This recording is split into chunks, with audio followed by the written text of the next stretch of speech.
Hello बच्चों, let's see this question. This question says state whether the statements are true or false. जो दी हुई statement है वो सही है या गलत है ये हमें बताना है. So statement is genes that are present on the same chromosomes are called syntenic. Genes जो एक ही क्रोमोसोम पे प्रेजेंट होते हैं उनको सिंटेनिक बोला गया है, हमें ये बताना है. So let's see the key concept involved here. Our key concept involved here is gene. So what is gene? Gene is the unit of inheritance. Unit of inheritance मतलब unit of inheritance from parents to offspring. From parents to offspring ये सबसे छोटा चीज है जो कि parent से offspring तक जाता है इन टर्म्स ऑफ यूनिट. और इससे क्या होता है, segment of DNA, it is the segment of DNA coding for coding for an amino acid. एक अमीनो एसिड के लिए कोड करता है. So this is a gene. अब हमें बोला गया है कि सिंटेनिक जीन्स कौन से होते हैं.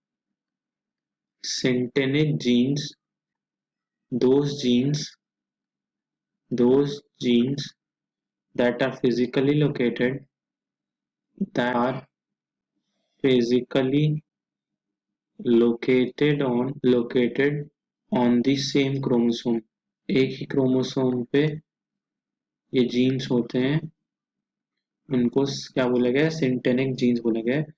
वेदर और not whether or not the genes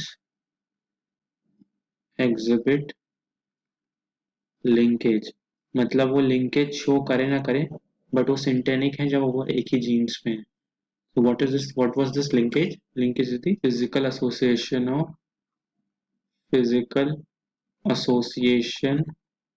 of genes on chromosome. वो लिंक्ड है या नहीं वो जरूरी नहीं, बट अगर वो सेम ही क्रोमोसोम पे हैं तो वो सिंटेनिक जीन्स होते हैं. सो हम अपना स्टेटमेंट देख लेते हैं. Genes that are present on the same chromosomes are called syntenic. Yes, ये हमारा स्टेटमेंट बिल्कुल राइट है. So this is a true statement. Hope you all understood this question well. Best of luck. Thank you.